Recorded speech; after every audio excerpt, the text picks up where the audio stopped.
En route sur les chemins d'Esprit Montagne avec la gamme électrifiée de Hyundai et Jeanlin Automobile à Échirolles. Au cœur de nos massifs avec Esprit Montagne et Poma.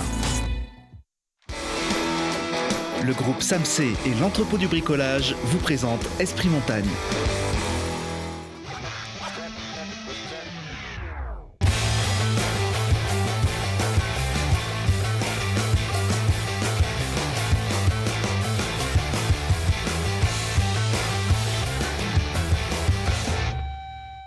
Bienvenue à tous, ravi de vous accueillir sur le plateau d'Esprit Montagne, sur le plancher des vaches de bassin grenoblois où on se donne du courage pour traverser les crises et voir l'avenir avec optimisme et avec le sourire toujours de Laurent Davier, le rédacteur en chef de Ski Chrono, notre partenaire. Bienvenue Laurent. Bonsoir Lucie. On est très content déjà de te retrouver ici sur ce plateau en chair et en os. J'étais à l'isolement pendant quelques jours, je suis sorti de mon isolement pour qu'on soit reconfiné. Donc, bah oui.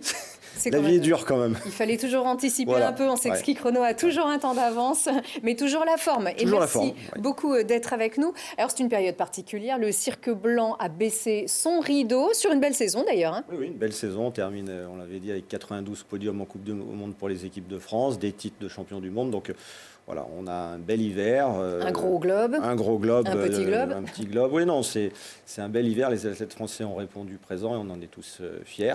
Et là, on va pouvoir se pencher un petit peu sur l'antichambre des champions, la formation des futurs grands, parce que c'est passionnant et c'est là où vit et bat le cœur du ski français. Absolument, et sur leur territoire. La formation sur notre territoire, c'est important. On va en parler bien sûr ici avec Bruno Rochex. Bienvenue. Bonsoir. Vous êtes le président du district BVBA, comme on dit, Beaufortin, Val d'Arly et Bauges. Merci d'être avec nous. Une championne, Juliette. Bienvenue, Juliette. Juliette Ducordeau, fondeuse et membre de l'équipe de France B de ski de fond, une voisine de notre cher plateau du Vercors. Et Anne-Chantal Pigelet est avec nous. Bonjour Anne-Chantal. Bonjour Lucille, bonjour Laurent, bonjour à tous. Merci d'être avec nous. Vous êtes présidente du comité Mont-Blanc et secrétaire générale aussi de la FFS. C'est un plaisir de vous recevoir. Il paraît qu'il fait un temps magnifique du côté de chez vous. Tout à fait. Fait un petit peu froid, mais j'ai le plaisir de partager cette journée au moins à distance, donc avec des échanges fructueux que nous allons avoir. Et justement, c'est l'hiver qui se rappelle à notre bon souvenir, qui veut jouer quelques prolongations. C'est vrai que cette saison a été exceptionnelle en termes d'enneigement, en termes de compétition. Quel est votre état d'esprit justement à la sortie de cet hiver ?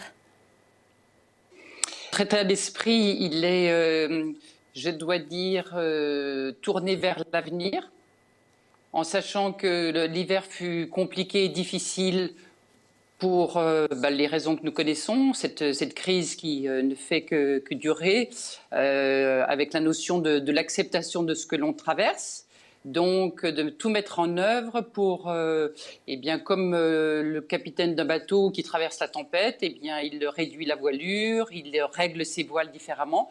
Et je dois dire que le ski en général, mais nous, la Fédération française de ski, et le comité du Mont-Blanc en particulier, nous nous en sommes très bien sortis. Nous avons eu l'opportunité, premièrement, de pouvoir faire skier dans un premier temps les athlètes dits listés haut niveau, les PPF, puis dans un deuxième temps, faire skier tous les licenciés mineurs de la fédération, avec une organisation de notre schéma territorial en Haute-Savoie permettant finalement à l'ensemble de nos jeunes, ce qui est important, de pouvoir skier, pratiquer, apprendre et courir. On va vous retrouver, Anne-Chantal, dans un petit instant, le temps que la liaison parvienne bien jusqu'à nous. Oui, Laurent. Oui, on va profiter de la présence de Bruno Rocher, qui est président du district, qui regroupe plusieurs clubs. Est-ce que vous pouvez nous faire une petite présentation géographique de tous les clubs que vous représentez aujourd'hui ? Donc le district BVAB, Beaufortin, Val d'Arly, Bauges, représente 9 clubs. Je ne sais pas si vous voulez que je les cite. Oui, donc c'est Arèche-Beaufort, le ski club olympique Belle Étoile d'Albertville, le ski club d'Ugine Val d'Arly, Crévolan, Notre-Dame de Bellecombe, ski club de la Gietaz, ski club de Flumet, les Saisies et les Aillons. D'accord. Voilà. Donc ça fait quand même Une entité géographique assez importante. Hein, voilà, donc massifs. Ça représente à peu près, on a en gros à peu près 500 licenciés ski alpin compétition sur le district. On va parler des clubs, hein, parce que c'est ce qui nous intéresse aussi. Mais à quoi sert un district entre les clubs et le comité? C'est quoi votre mission? En fait, les districts en comité de Savoie de ski à 5 districts. Et les districts sont une sous-identité du comité. On dépend en priorité du comité. On fait le lien avec les clubs. C'est-à-dire qu'on organise les circuits des jeunes jusqu'à U16. On mutualise le maximum nos moyens pour se regrouper et s'entraîner dans de bonnes conditions. Et voilà, on essaye de travailler tous ensemble pour réussir et pour amener nos jeunes au haut niveau. Au comité après. Voilà, on s'arrête, on a un entraîneur à l'année qui entraîne le groupe FIS, garçons, parce qu'on n'a plus beaucoup de filles, malheureusement. Et donc, ça permet de faire le lien quand nos jeunes sortent de U16, de faire une année ou deux dans le groupe district. Et s'ils passent le cap, de monter dans les groupes de comités régionaux et puis après à la Fédé. C'est ce qu'on espère à chaque fois. Et puis retour du côté du comité du Mont Blanc, Anne-Chantal, sa géographie, l'organisation. Alors, le comité du Mont Blanc chapeaute 115 clubs. À peu près 60% de ces 115 clubs sont des clubs dits de compétition. Et puis le solde, à savoir 40% des clubs de loisirs où nos moniteurs fédéraux encadrent et organisent des sorties pour les enfants et les adultes d'ailleurs du département.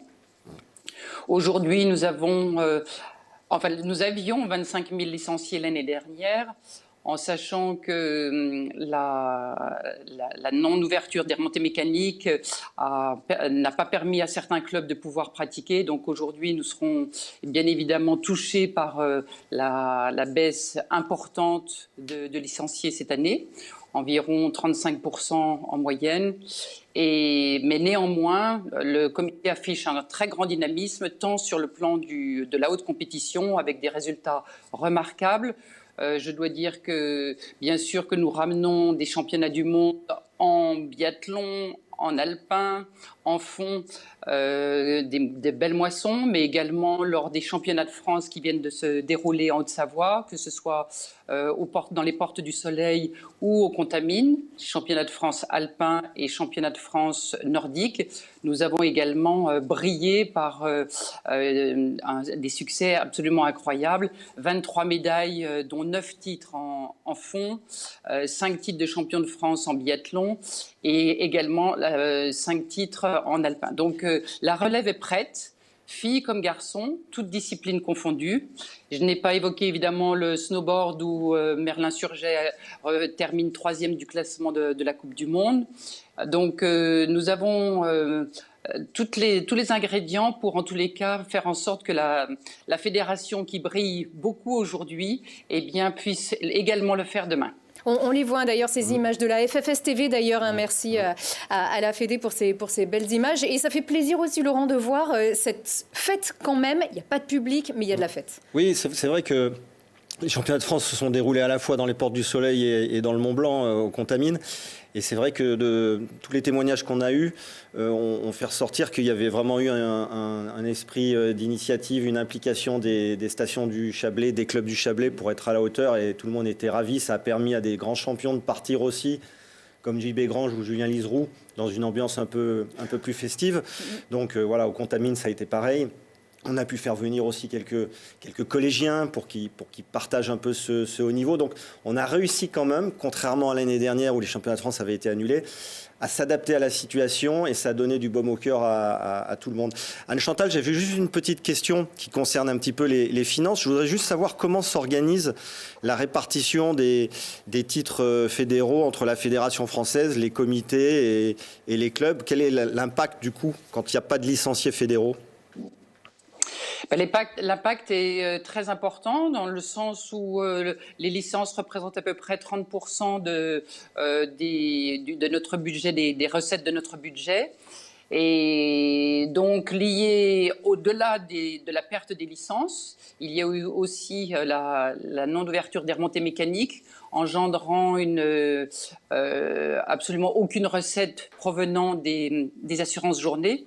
Donc, pour nous, en tant que comité du Mont Blanc, l'incidence, l'impact financier a été extrêmement éprouvant, et j'ai alerté nos institutions qui nous soutiennent très fortement sur le plan historique, comme le département de la Haute-Savoie.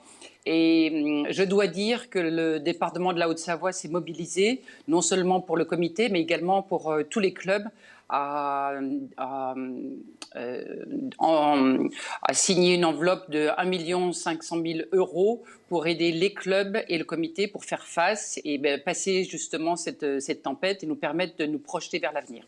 Est-ce que ça veut dire que vous allez devoir réfléchir, même si vous avez cette aide, à devoir, encadrer des moyens qui vont être un peu plus restreints, avoir moins d'entraîneurs et donc peut-être moins d'athlètes aussi. Où va se placer le curseur ? Oui, très bonne question. Alors, on réfléchit en fait à ce modèle économique que l'on pense être un petit peu à bout de souffle depuis quelque temps. Et le comité du Mont Blanc, maintenant, dans toutes les actions et les opérations qu'il envisage, essaye de voir comment on peut dégager des ressources financières à travers des actions. Donc, je m'explique, lorsque nous allons... par exemple, nous sommes en train de créer un site d'entraînement aux Contamines. Eh bien, bien sûr que nous privilégions ce site comme un centre d'entraînement pour les sportifs, mais également il sera ouvert à toutes les autres fédérations et également à travers son centre d'hébergement peut être un centre de profit. Nous devons aujourd'hui, si nous voulons continuer à former des champions, trouver des ressources et des financements alternatifs au mode traditionnel du passé. Ce qui était justement l'une de vos réflexions, que peut-être cette crise sanitaire a précipité, c'est-à-dire il faut aller plus vite aujourd'hui, mais c'était des projets déjà. Tout à fait, vous avez raison Lucille, effectivement on a été là complètement plongé dans la grande difficulté, la notion d'être agile et souple, et donc là je remercie tous nos entraîneurs qui ont su faire des choix, réduire les déplacements, optimiser les dépenses. Compter chaque sou, tout est important dans un comité, mais en même temps, on doit aussi se mobiliser pour penser à l'avenir. Et penser à l'avenir veut dire se développer nos ski clubs loisirs. Et le comité du Mont Blanc est vraiment un phare au niveau de la fédération dans les licenciés qui, jusqu'à l'année dernière, avaient repris le chemin de la croissance. J'y crois. Nous avons de nouvelles disciplines que nous pouvons proposer aux clubs, que sont la randonnée alpine. On l'a vu, ça a été un terrain de jeu fabuleux cet hiver, mais également la marche nordique. Nous devons trouver à la fois à travers d'autres disciplines, mais également à travers d'activités, des sources et des ressources qui nous permettront finalement de financer le haut niveau, puisque le haut niveau, on le sait, c'est quelque chose qui est très onéreux. Il faut avoir toujours le coup d'avance, donc de l'encadrement, du matériel, des sites d'entraînement, et j'en profite pour remercier tout le territoire haut-savoyard qui se mobilise, qui réfléchit à comment skier demain. Nos territoires, que ce soit Chamonix, Avoria, la Clusaz, le Grand Bornand, Flaine, ont véritablement joué le jeu cet hiver, mais également essayé d'anticiper pour avoir des ouvertures plus tôt en début de saison et également plus tard pour skier tardivement jusqu'en mai. Et ça, c'est également des économies que nous faisons, mais qui nous permettent aussi d'avoir une très bonne qualité d'encadrement dans toutes les disciplines que nous avons au comité du Mont Blanc. Et ce qui donne du courage et du baume au cœur aussi sont tous ces résultats que vous avez obtenus aussi cette année au comité, n'est-ce pas Laurent, hein? Oui, on en parlait. Il y a le titre de champion du monde d'Antonin Guigona en relais mixte en biathlon avec Julia Simon, la Savoyarde. Il y a Tessa Worley qui revient des mondiaux avec une médaille de bronze. On a aussi Léo Le-Jacques qui en snowboard cross est titré en médaille de bronze avec Julia Pereira. On a aussi ce formidable relais en ski de fond qui n'est pas totalement au Savoyard, mais il y a quand même 3 hauts Savoyards qui le composent, hein, Maurice Magnifica, Hugo Lapalu et Clément Paris, c'est ça. Voilà. Clément Paris. Voilà, attention, donc, Maurice Magnifica, on se le dispute un peu aussi, hein, quand même, du côté du Vercors. donc c'est vrai que tous ces résultats, ça donne du baume au cœur. Est-ce que vous avez d'autres bonnes nouvelles à l'étage un petit peu, j'allais dire, de la relève qui pointe le bout des spatules, même s'il n'y a pas eu beaucoup de compétition non plus à certains niveaux?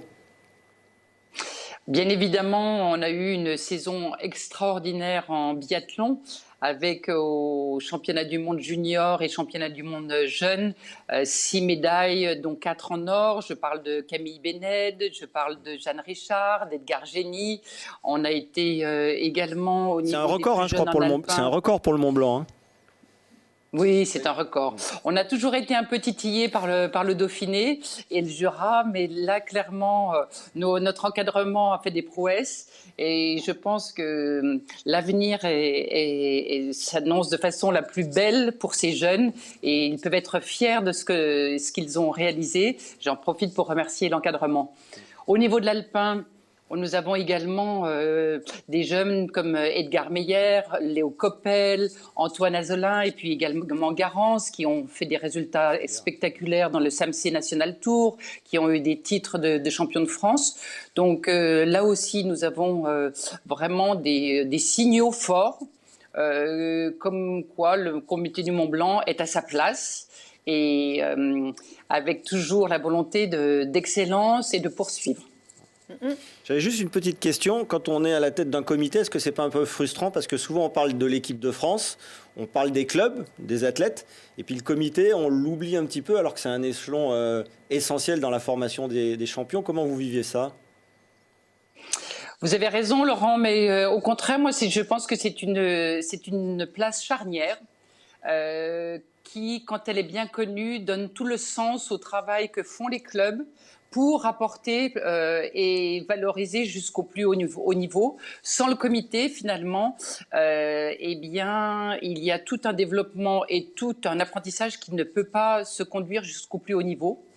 Donc, nous avons la chance, avec la proximité que nous avons avec nos clubs, de détecter, repérer et accompagner les plus petits et de les avoir dans notre sein lorsqu'ils sont adolescents, où se tisse véritablement l'histoire de leur carrière du début, et puis ensuite de les voir arriver jusqu'au plus haut niveau, donne encore plus de sens et de force dans notre travail. C'est la raison pour laquelle j'ai un comité directeur qui, chaque jour, sans relâche, m'accompagne et trouve véritablement du plaisir, de la force et de la fierté dans ce qu'on fait. Donc clairement, effectivement, le comité n'a pas le rayonnement que peuvent avoir la fédération et n'est pas proche de son village comme peuvent l'être les clubs. Mais néanmoins, nous avons notre place et j'en suis très fière. Je me sens véritablement portée par nos clubs et très écoutée par la fédération. C'est ce qui fait ce sens. Très bien, merci beaucoup Anne-Chantal Pigelet d'avoir été avec nous. Je crois qu'il y avait un projet assez sympa, je ne sais pas si on peut en dire un petit mot, 30 secondes. Anne-Chantal l'a un petit peu évoqué, c'était le projet des Contamines et de cette ferme que vous avez rénovée pour en faire aussi un centre de formation professionnelle, qui est un concept assez innovant. Tout à fait. Alors, situé juste à côté du tir des Contamines, Le comité du Mont Blanc a acheté 2 fermes qu'il rénove actuellement et qui seront source d'accueil avec plus de 45 lits comme hébergement, une salle de réunion, un plateau technique de musculation et de préparation. Et ce site est absolument magnifique puisqu'il accueille une vingtaine de sports, été comme hiver, donc 4 saisons, où toutes les fédérations pourront venir s'entraîner, faire des préparations olympiques par exemple. Bien évidemment, c'est un centre où seront accueillis nos athlètes, les athlètes des équipes de France et des autres comités, mais bien au-delà, à la vocation d'accueillir et de croiser des savoir-faire entre les entreprises et le sport de haut niveau. C'est important pour nous d'un point de vue sportif, mais également d'un point de vue économique. Voilà, donc c'est un projet qui nous tient à cœur et on aura le grand plaisir de vous accueillir lorsque ce sera l'ouverture. Ah, voilà. Ça c'est une bonne idée, merci beaucoup. Avec plaisir. Oui. Merci beaucoup Anne-Chantal Pigelet. Merci. Je vous souhaite un bel été, s'il veut bien arriver, mais on se retrouvera très bientôt. C'est réciproque. Merci à vous. Merci. On retourne dans le Val d'Arly, le Beaufortain, les Bauges, justement, et là, oui, dans la Savoie, les voisins. Comment est-ce que vous avez traversé cet hiver sur ce territoire ? Eh ben, on était comme tout le monde, il a fallu s'adapter en premier lieu. Donc, dès les vacances, dès décembre, on a essayé de solliciter les stations référentes pour voir les possibilités de faire skier nos jeunes. Donc ça s'est plutôt bien passé puisque Arèche a joué le jeu assez vite sur des pistes qui sont pas des pistes exceptionnelles, mais des pistes vertes. Bleues, c'est ça, une piste bleu-verte. Piste bleu-verte. On avait un téléski ouvert qui a permis des les jeunes U8 jusqu'au U16 de pouvoir skier, en se regroupant en mutualisant avec d'autres clubs. Avec un super enneigement, on le rappelle. Voilà, c'est le gros regret qu'on a eu cet hiver. On avait des conditions exceptionnelles. On pourrait encore faire de belles courses maintenant, mais bon, voilà. Sur tous les terrains en plus, hein, voilà. Des courses de montagne, des courses de fond, tout. Ensuite, les saisies a ouvert aussi une piste avec un téléski, et puis Crévolant a ouvert son stade. Donc voilà, on a pu se répartir. Et puis les Haillons aussi a ouvert quelques pistes, je crois, pendant février. Donc on a pu se répartir et faire skier nos jeunes. On a fait à peu près une 40aine de séances en moyenne, ce qui n'est pas trop mal par rapport aux autres années. Mais par contre, il n'y a pas eu de course, quoi. D'accord. Et le bémol, c'est que la quantité, ça allait, mais c'est peut-être sur la qualité des séances, voilà. En fonction des terrains, et surtout pas de course. Donc pas d'émulation qui font Alors progresser. On a fait un petit peu des chronos d'entraînement pour évaluer un peu les jeunes et puis pour leur donner un petit peu l'envie, voilà, par catégorie, par sexe, pour pas mélanger selon le protocole bien défini par le comité et la fédération. Donc voilà, tout s'est à peu près bien passé sur ce plan-là. Après, oui, la qualité n'était pas là, mais on a pu faire skier nos jeunes. Et c'est l'essentiel par rapport à d'autres sports pratiqués en salle qui n'ont pas pu le faire. Avec quelques touristes aussi, malgré tout, autour. Hein, parce qu'on voit ici les images de tous vos avantages aussi à Arèche-Beaufort. J'avais juste une petite question. On parlait justement du nombre de journées de ski. On sait que les Autrichiens ou les Suisses ont pu, eux, bénéficier de stations restées ouvertes et ont pu s'entraîner, j'allais dire, dans ces jeunes catégories assez fort. Est-ce que vous craignez qu'il puisse y avoir un petit décrochage dans quelques années sur le fait qu'on a eu un hiver un peu plus compliqué que nos amis suisses et autrichiens qui sont nos meilleurs concurrents pour les podiums ? Bien sûr, il y aura forcément une différence, puisque déjà, dès l'automne, on n'a pas pu skier, alors que souvent, on emmène nos groupes districts où les clubs vont s'entraîner un petit peu pendant les vacances de la Toussaint ou même avant, en avant-saison. Donc ça n'a pas pu être fait, c'était compensé par de la prépa physique. Voilà, c'est sûr que plus on fait de séances, plus on perd d'un côté ou on gagne de l'autre, mais voilà, c'est sûr qu'il y a un manque là-dessus, quoi. C'est vrai qu'il y a quelques années, on avait fait une enquête pour Ski Chrono entre un jeune adolescent français à Bourg-Saint-Maurice et un jeune Autrichien à Stams. Et on s'apercevait que par jour, un Autrichien skie 1h15 à 1h30 de plus qu'un Français. parce qu'il commence plus tôt, à 7h du matin, la station peut ouvrir à côté de Stams, alors qu'en France, aux Arcs, ils sont obligés d'attendre 9h, et que multiplié par le nombre de journées, ça fait quand même pas mal de temps, et c'est ce qui explique parfois certaines différences qu'on arrive à combler après avec les années et l'expérience, mais souvent, c'est ce qui fait que les jeunes Autrichiens sont parfois plus performants que les jeunes Français, donc c'est important. Ça veut dire qu'on a une marge aussi. Oui, on a de la marge. Oui, de développement. C'est clair qu'on a de la marge. Et la volonté? Ça, on verra. De toute façon, là, on va devoir se réinventer, on va devoir imaginer de nouveaux modèles. Et c'est en cours, d'ailleurs. Oui, c'est en cours. Alors, on a rappelé tout à l'heure le rôle de votre district en termes de résultats. Comment se porte le moral? Il n'y a pas eu beaucoup de courses. Il n'y a pas eu de course, donc on n'a pas pu s'évaluer par rapport aux autres districts ou aux autres comités. On devait organiser les Benji dans le Beaufortin là, cet hiver, Beaufortin-Val d'Arly. Avec la caisse d'épargne qui est le voilà, on a donc c'est les championnats de France U14. Donc ça s'est pas fait. J'espère qu'on pourra le faire la saison prochaine, mais je pense qu'on sera prêt. Oui, il faut. Rien du côté des U16 non plus. Non, malheureusement compliqué, non. Il y a juste eu. Est-ce qu'on craint justement dans ces conditions que cette charnière à laquelle justement ces jeunes se situent puisse avoir ou une remise en question, même en termes de marge de progression? On sait que ça se joue à pas grand-chose parfois à cet âge-là. On a pu organiser, Val d'Isère a organisé la SCARA, on va dire une SCARA nationale.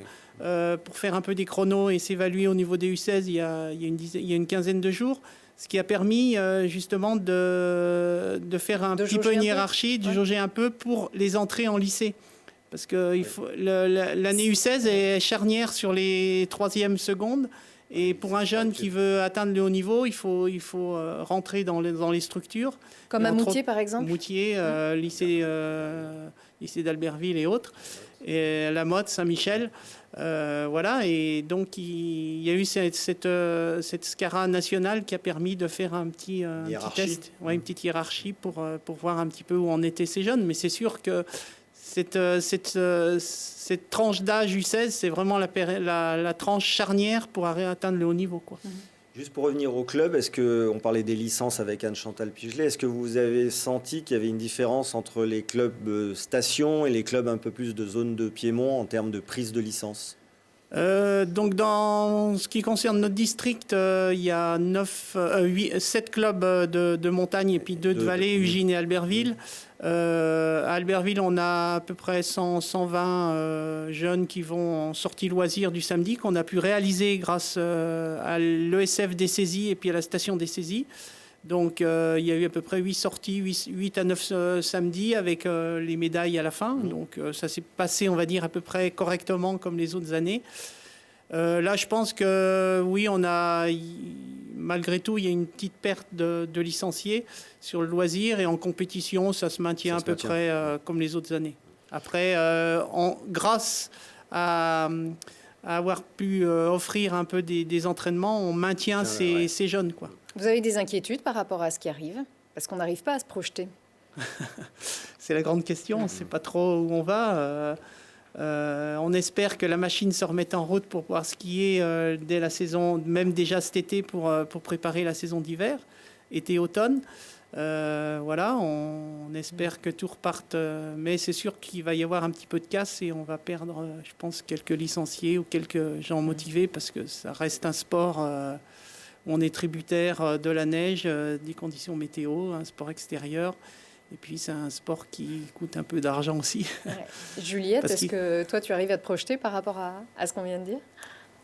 C'est vrai que c'est hyper compliqué. Parce qu'en fait, on ne sait pas l'année prochaine s'il y aura des compétitions. Est-ce qu'elles auront lieu comme cette année? Ou alors est-ce qu'on reviendra à la normale? Même par rapport aux Jeux Olympiques, en fait, on ne peut même pas savoir vraiment ce qui va se passer. Donc c'est vrai que c'est hyper dur de se projeter, et en même temps on a envie de se dire tant pis, on se projette pas, mais par contre on fait tout pour que ça marche quand même, et si jamais il n'y a pas, au moins on aura fait le maximum. Oui, c'est pas comme ça que tu as appris à faire du ski. Quand on est athlète de haut niveau, on est toujours justement dans la construction, dans l'anticipation. C'est vrai, mais en fait il faut savoir s'adapter à la situation, et c'est aussi ça qu'on nous apprend quand on est athlète de haut niveau. Donc, finalement on s'adapte. C'est ça, finalement on s'adapte. Et c'est sûr qu'on peut moins se projeter, c'est plus compliqué. Et en même temps, on fait aussi ce qu'on aime et on a de la chance de pouvoir le faire. Donc je me dis qu'avec ça, on doit quand même pouvoir y arriver, quoi.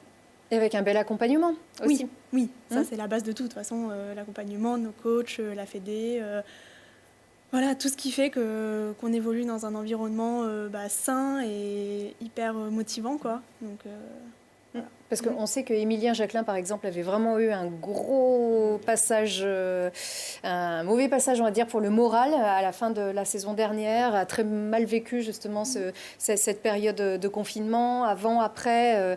Et pourtant, l'accompagnement est là, mais quand on évolue depuis tout petit, justement dans ce milieu, avec des objectifs bien définis, il faut être bien accompagné, hein, et il faut être solide. Oui.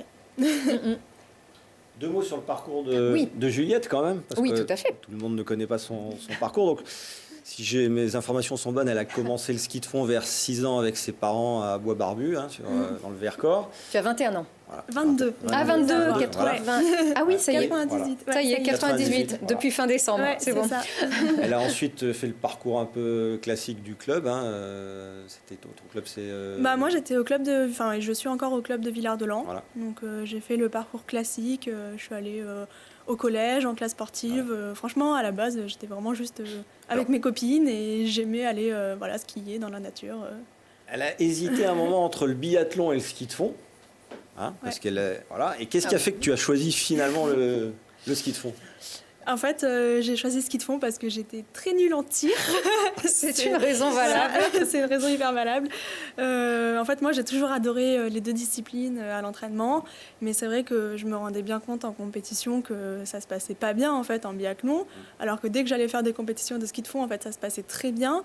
Et il y a eu un moment, en fait, je me suis dit, j'ai vu le niveau qu'avaient les autres filles de mon âge, et en biathlon j'avais pas le niveau, alors qu'en ski de fond j'avais le niveau en fait pour rentrer en équipe de France. Du coup en fait le choix s'est fait tout simplement comme ça. Alors là tu as vécu une saison un peu particulière parce que tu as été malheureusement blessée, tu as vécu une saison blanche. Est-ce que tu peux nous, même si c'est pas un bon souvenir, nous raconter comment s'est passée cette blessure le 9 novembre à Davos? Ouais. En fait, en gros, on faisait un chrono en fait d'entraînement. C'était 2-3 semaines avant les premières compétitions et en fait, c'était sur une piste faiblement enneigée. Enfin bref, c'est du snow farming là-bas, donc il y a de l'herbe à côté, c'est pas très large, etc. On était beaucoup d'athlètes et tout simplement, on s'est rentré dedans avec un autre athlète. Un Italien, c'est ça? Voilà, avec un Italien qui faisait 20 cm de plus que moi, 20 kg de plus. Donc forcément, moi en fait, on s'est vraiment rentré dedans de face et ça m'a tapé en fait au niveau du genou et ça m'a éjecté en fait en dehors de la piste. Alors lui, il a eu beaucoup de chance parce que a priori, il a rien eu. D'accord. Et en fait, moi, j'ai jamais pu me relever, quoi. J'ai eu très très mal et je pouvais plus marcher. Et tu souffrais de quoi? Alors en fait, j'avais très mal donc au genou et après le jour d'après, donc j'ai pu faire des examens à l'hôpital, etc. Alors, c'est des termes très techniques. Mais en gros, j'ai eu une entorse de type 2 au ligament latéral interne. Donc, c'est avec un arrachement en fait, partiel du ligament. Arrachement osseux au niveau de l'insertion du ligament. Et donc, ce bout d'os, en fait, aujourd'hui, je l'ai encore. Ça, c'est une séquelle en fait, de ma blessure que je vais garder à vie parce qu'on ne peut pas l'opérer. Et une fracture impaction du plateau tibial. Donc en fait de l'autre côté, ça a fait fissurer en fait mon tibia à cause du choc qui a été hyper fort entre nos 2 os en fait. Une collision qui peut faire autant de mal. C'est ça. C'est une blessure assez rare quand même en ski de fond. C'est très rare. Mais c'est vrai que la collision a fait qu'on est arrivé à ce degré.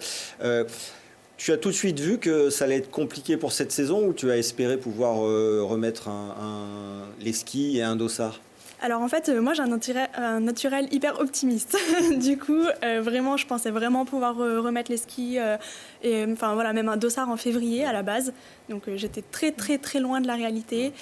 J'ai quand même eu 6 semaines attelle, béquille. Je pouvais pas marcher, je pouvais pas descendre les escaliers, je pouvais pas conduire. Mais en fait, je me rendais pas compte de tout ça et je me rendais pas compte du tout du chemin à parcourir. Enfin moi, c'est la première fois que je me blesse. Et en fait, le chemin est très, très, très long. Je suis restée très longtemps donc en réathlétisation à Albertville. D'ailleurs, je les remercie parce que le travail là-bas effectué, il est incroyable. On a vraiment de la chance d'avoir avec l'équipe d'Olivier Pédron. C'est ça, c'est ça. Et d'ailleurs, en fait, petite anecdote, ça les faisait quand même vraiment rigoler en fait quand j'étais là-bas, parce que en gros concrètement j'ai une blessure de skieuse alpin. Bien sûr. Voilà, donc c'était on me chambrait dès que voilà, bref. Mais voilà, vraiment j'ai eu de la chance de pouvoir aller là-bas et de bénéficier de cette structure. Mais c'est vrai que ça a été extrêmement long en fait avant de vraiment pouvoir rechausser les skis pour de vrai. Après il y a un protocole de reprise de ski. Au début j'ai skié 5 minutes. Donc j'ai fait 5 minutes de ski classique. Ouais. Moi je suis habituée à faire des séances de 2 heures, 3 heures, des courses à pied de 4 heures en montagne. Là j'ai skié 5 minutes. Ça se réenclenche, il y a le petit quelque chose qui se passe, le plaisir aussi de se dire fou. C'est ça. Ça y est, ça recommence. C'était incroyable cette sensation juste de skier 5 minutes. J'étais tellement heureuse. Et au début tout le monde me disait mais tu verras, tu ressortiras grandi de cette expérience, tu vas trouver des choses positives. Et franchement, au début, moi, je me disais, mais non, c'est pas possible. Franchement, j'étais hyper mal. J'étais au fond du trou pendant 3 mois et je comprenais pas pourquoi les gens me disaient ça. Et c'est vrai que là, maintenant, je ressors ce point positif. En fait, je reprends juste du plaisir à skier. Genre, tout simplement, vraiment, à aller sur la neige, être dans la forêt, skier sans forcément avoir des objectifs de performance, mais vraiment profiter en fait de la glisse. Tu as relativisé aussi des choses parce qu'on découvre avec une blessure quand on est. Alors, tu as toujours eu le plaisir aussi de skier. Hein. Tu ne t'es jamais dit un jour je serai championne olympique, c'est ma vie, je serai une athlète de haut niveau. Tu as toujours pris les choses avec plaisir, comme elles venaient et en les faisant le plus sérieusement possible. Mais on découvre aussi l'importance du contexte qui nous entoure, l'avenir, les études. Est-ce que tu as remis les choses en question à l'occasion entre guillemets de cette blessure? Alors en fait, pas du tout, dans le sens où moi j'ai toujours voulu vraiment garder mes études et continuer donc aller à l'école, à travailler. Ça c'était vraiment quelque chose de très important pour moi. Donc j'ai de la chance en fait d'être à l'école de commerce de Grenoble, donc à GEM. Et en fait, ça a tout simplement du coup pris un peu le dessus aussi sur la blessure. Du coup j'ai pu entre guillemets en profiter pour travailler et à continuer à aller à l'école. Et finalement c'est aussi ça qui m'a permis de ne pas vraiment sombrer dans une déprime, etc. J'avais juste ça qui m'a aussi maintenue et donc j'ai pas remis les choses en perspective parce que dans tous les cas, mon environnement est plutôt stable, quoi. Donc même si ça, en fait, a pêché d'un côté sportif, j'avais quand même l'école qui a heureusement qu'il y a ça. Voilà. Et en fait, heureusement qu'il y avait ça. Et si j'avais pas eu ça, là, ça aurait été très compliqué. Donc je me rends compte que c'est important et il faut le dire aux autres. Il faut le dire aux autres, voilà. Et voilà, il n'y a pas que le ski dans la vie et ça, il faut faire vraiment attention. Tu parlais de la réathlétisation, où tu étais avec des athlètes de ski alpin et tu me disais en préparant l'émission que vous n'aviez pas du tout la même approche de la blessure. Eux, ça faisait partie, j'allais dire presque, ils savent qu'à un moment ils vont se blesser. Toi, non. Je ne pensais pas du tout. Est-ce que c'est difficile à appréhender quand on n'a pas été préparé à ça psychologiquement? Ouais, c'est très difficile. Et en plus, c'est d'autant plus difficile qu'en fait, nos coachs ne sont pas vraiment préparés à ça non plus. Donc même pour eux, en fait, c'est difficile de nous prendre en charge. Donc c'est vrai que je me suis retrouvée quand même s'ils prenaient des nouvelles, etc. Mais en fait, ils ne savaient pas non plus quoi faire. Donc c'est vrai que je me suis retrouvée vite seule. Donc heureusement, en fait, qu'il y avait cette cellule. Heureusement que j'ai rencontré ces autres athlètes aussi qui m'ont permis de relativiser et de me rendre compte que en fait, ça arrive dans tous les sports de se blesser. Ça fait partie en fait du sport. On fait mal à notre corps, quoi. C'est ça, voilà. Et c'est vrai que ça m'a aidée. Mais c'est vrai que c'était intéressant en fait de se confronter un peu à leur point de vue aussi de la blessure. Puis aussi, moi j'avais au début vraiment, il faut le dire, j'avais peur de remonter sur les skis. Parce que, mine de rien, il y a quand même eu un petit traumatisme aussi psychique, quoi. Enfin, concrètement, je me suis pris quelqu'un, quoi. Donc, c'est dur quand même, quoi. On appréhende. Et c'est vrai que c'était cool aussi d'être à leur contact parce que, eux, ils sont aussi capables de remonter sur les skis et d'aller se remettre dans des slaloms ou des descentes à 100 km/h. Avec un genou abîmé qu'ils ont réparé. C'est impressionnant. Genre, je pense à Valentin Giromoine que j'ai pu croiser, mais c'est impressionnant, quoi. Lui, il a eu des blessures, mais c'est incroyable. Et pourtant, il est toujours là et il se remet dans des descentes. Et voilà. Et donc, je me suis dit, si eux, ils peuvent le faire, moi aussi, je peux le faire, quoi. Absolument. Je ne sais pas toujours de quoi vous parlez. Et moi, je me prends des gamelles au ski de fond. C'est mal aussi quand on skie comme nous. L'équilibre est parfois difficile à tenir. Oui, bien sûr. Oui. Non, mais je pensais à l'équilibre et à Antonin Guigonin, le biathlète qui a descendu dimanche dernier entre Avoria et Morzine, une piste rouge sur des skis de fond et qui allait plus vite que les skieurs alpins. Donc les fondeurs sont aussi des très très bons équilibristes. Tout à fait. Il va y avoir une préparation d'été quand même aussi Oui, sur bien les sûr. skis roues. Est-ce que ça, tu l'anticipes avec beaucoup de sérénité? Bah, du coup, là, tout ce que j'ai fait depuis... en gros, là, ça fait 1 mois et demi, donc que je peux à nouveau reskier, presque me réentraîner normalement. Donc là, tout ce que j'ai mis en place déjà depuis ce 1 mois et demi, c'est pour reskier et reprendre l'entraînement, là, début mai, correctement, quoi. Donc oui, là, j'essaye de l'anticiper avec sérénité, même si je sais qu'il y a encore quelques petites douleurs, qu'il y a des gênes, que mon niveau va être quand même moindre par rapport à celui que j'ai eu avant la blessure, ce qui est normal. Mais voilà, après, moi, ça me fait pas peur et je sais aussi ce que je veux. Donc, il y a un moment, faut y aller, quoi. On va pas avoir un mauvais esprit, mais c'était peut-être l'année où il fallait se blesser. Voilà, parce que Tout le monde d'autres me ont dit peut-être ça. fait la même chose, mais pas pour les mêmes raisons. Et en même temps, on a vu cet hiver qu'en équipe de France de ski, Delphine Claudel a eu des super résultats, une 7e place en Coupe du Monde. J'imagine ça fait du bien, ça donne des idées de voir qu'on a une Française qui remonte un petit peu et que derrière, ça peut s'engouffrer. 7e place en Coupe du Monde et aussi 3e à la montée de Valmester. C'est vrai. Enfin, ouais, ça donne hyper envie. En plus, moi, du coup, je m'entraîne avec elle en équipe de France, on est dans le même groupe. Et du coup, ça nous montre aussi que c'est possible parce que, voilà, c'est sûr qu'on a encore un gap à passer, toutes les autres filles du groupe, en fait, par rapport à elle. Mais en même temps, on voit ce qu'elle fait et on ne fait pas si différemment que ça.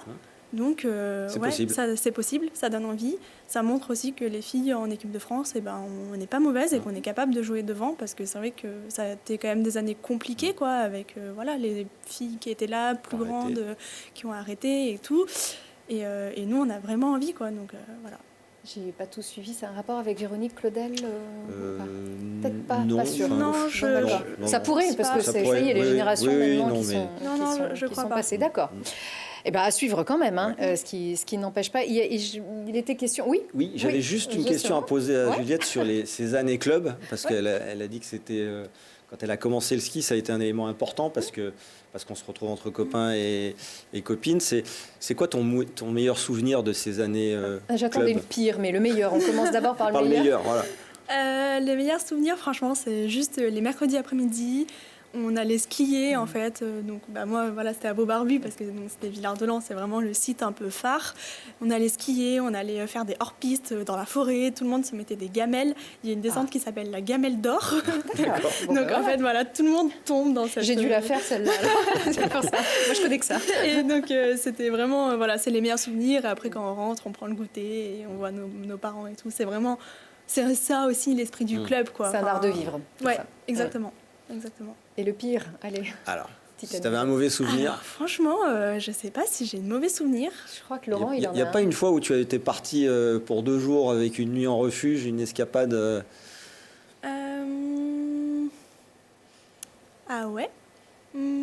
Ah oui, c'est vrai qu'on était... Mais c'était finalement, avec du recul, c'était pas... C'est devenu un bon souvenir. Ouais, c'est juste que quand je suis rentrée chez moi, j'avais les vêtements qui puaient la fumée parce que du coup, on avait dormi en refuge, on avait fait du bois. Bref, ça, c'était pas ouf. Mais non, franchement, dans l'ensemble, en fait, avec du recul, c'est tout des bons souvenirs, quoi. Il n'y a pas de mauvais souvenirs. Qu'est-ce que tu pourrais dire à un jeune ou à des parents qui se disent, tiens, est-ce qu'on va le mettre dans un club? Qu'est-ce que tu pourrais leur dire pour qu'ils franchissent le pas? Alors, déjà, je pense qu'il faut vraiment le faire avec de l'envie et du plaisir. C'est-à-dire que, oui, les parents, ils sont là pour nous soutenir, mais il faut que ça vienne de l'enfant. Déjà, ça, c'est vraiment mon avis personnel. Je pense qu'il y a trop de parents, des fois, qui essayent de pousser leur enfant, alors que des fois, ils n'ont pas envie. Donc, déjà, juste, si tu viens dans un club, juste viens parce que tu en as envie, parce que ça te fait plaisir, parce que tu aimes le ski, parce que tu aimes glisser. Donc ça, c'est la première chose. Et la deuxième chose, c'est que, voilà, moi, quand j'étais au club, concrètement, j'ai jamais rêvé d'aller en Coupe du Monde, j'ai jamais rêvé d'aller aux Jeux Olympiques, je me rendais même pas vraiment compte de ce que c'était. Je voyais les plus grands qui faisaient ça, je trouvais ça incroyable, mais je pensais pas que moi, je serais capable de le faire. Et en fait, je suis capable de le faire. C'est possible. Je suis allée en Coupe du Monde l'année dernière pour la première fois. Grâce au plaisir. Voilà. Encore une fois. Et en fait, c'est ça. Exactement. Et pour moi, en fait, c'est la base de tout, quoi. Eh ben, c'est parfait. C'est une belle philosophie. Merci beaucoup de nous avoir fait partager cette expérience, Juliette. Merci encore à vous aussi. Et on vous souhaite l'avenir le plus fleuri possible. Et puis, c'est pas l'été encore. Hein. Il faut bosser. On se retrouve, bien sûr, dans 2 semaines. Dans une prochaine. Absolument. Avec Merci. un invité de marque. Oui. On n'en dit pas plus. On n'en dit pas plus. Bon, mais Marc, voilà. Marc Cristal très haut. Voilà, c'est ça. Merci encore à vous tous de votre fidélité. À très vite.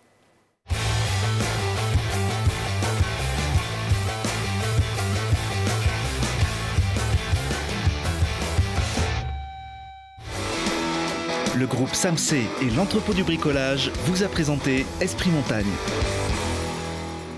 Au cœur de nos massifs avec Esprit Montagne et Poma. C'était Esprit Montagne avec la gamme électrifiée de Hyundai et Jeanlin Automobile à Échirolles.